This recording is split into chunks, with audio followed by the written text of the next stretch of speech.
Hello friends, income from house property में सबसे important topic है जीएवी। और जीएवी निकालने का स्टेप इन से फर्स्ट स्टेप आप रीजनेबल एक्सपेक्टेड रेंट निकालिए। उसमें आप municipal value of fair rent में से जो हायर है उसे सिलेक्ट करिए। आरईआर स्टैंडर्ड रेंट से ज़्यादा नहीं हो सकता। फिर आप एनुअल रेंट निकालिए, दोनों में से जो हायर उसे सेलेक्ट करिए और loss due to vacancy less करिए। Let's start musical version.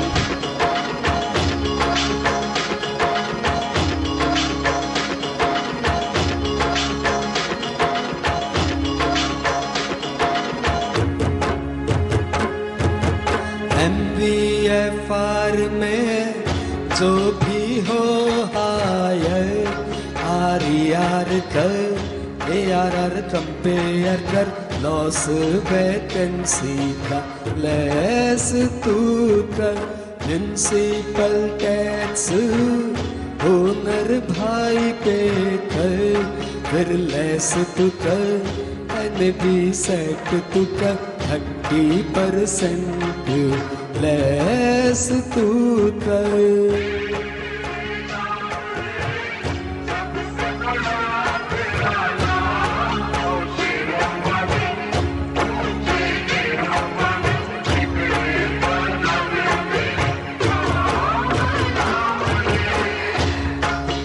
Property का इंटरेस्ट निकालते समय इंटरेस्ट को हम लोग दो पार्ट में डिवाइड करते हैं, pre construction period and post construction period.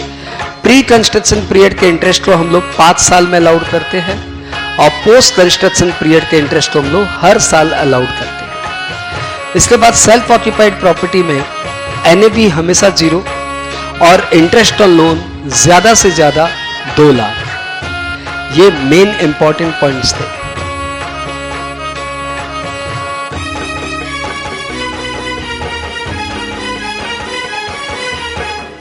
Interest को प्री पोस्ट में डिवाइड करना होगा। प्री 5 साल पोस्ट हर साल माइनस करना होगा। ऐसो प्रॉपर्टी जो हो NAV 0 24/0 2 लाख तक इंटरेस्ट लेस कर।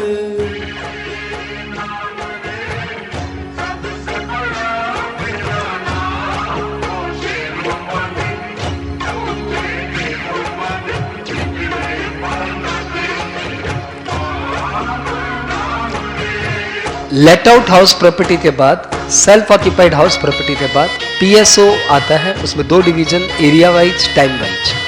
PSO एरिया वाइज में हम लोग प्रॉपर्टी को 2 यूनिट्स में डिवाइड कर देते हैं और हम लोग ऐसे ट्रीट करते हैं जैसे प्रॉपर्टी 2 भाग में है। सारे डेटा को दोनों यूनिट्स में एरिया के रेशियो में बांट देते हैं, सिर्फ एक्चुअल रेंट रिसीवेबल को छोड़कर। एक्चुअल रेंट रिसीवेबल सिर्फ लेट आउट पार्ट में आता है। उसके बाद हम सम ऐसे बनाते हैं जैसे कि वो 2 प्रॉपर्टी का सम है।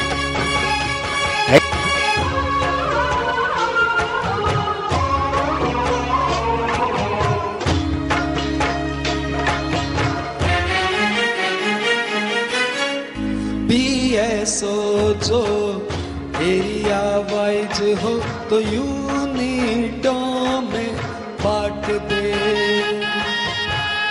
हर डेटा RR को छोड़ के एरिया रेशियो में बांट दे। फिर ऐसे तो सम सॉल्व कर जैसे हो मिस्टर सम हो बिल्कुल सिंपल। 2 प्रॉपर्टी का मान के कर।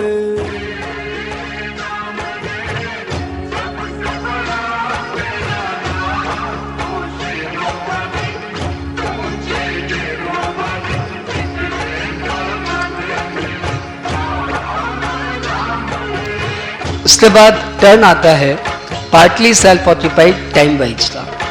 Partly self occupied time wise में there is no special provision, पूरी की पूरी प्रॉपर्टी लेट आउट की तरह सॉल्व करनी रहती है। सिर्फ ARR हम लोग उतने पीरियड का लेते हैं जितने महीने प्रॉपर्टी एक्चुअली लेट आउट हुआ। अनऑक्यूपाइड प्रॉपर्टी को हम लोग सेल्फ ऑक्यूपाइड के जैसे ही ट्रीट करते हैं, लेकिन यदि आपके पास अनऑक्यूपाइड और सेल्फ ऑक्यूपाइड दोनों एक साथ हो तो अनऑक्यूपाइड को हम लोग सेल्फ ऑक्यूपाइड की तरह ट्रीट, अनऑक्यूपाइड को लेट आउट की तरह ट्रीट करते हैं, लेट आउट की तरह।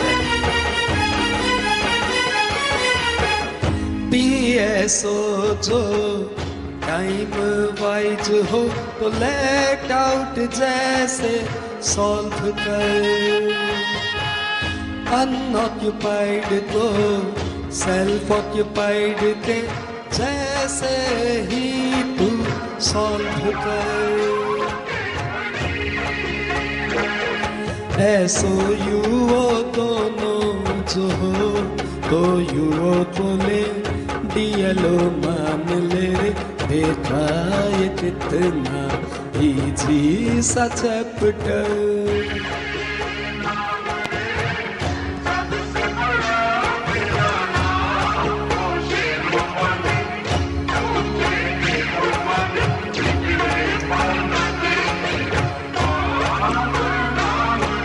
इस तरीके से पूरा का पूरा income from house property chapter आपका फिनिश हो गया।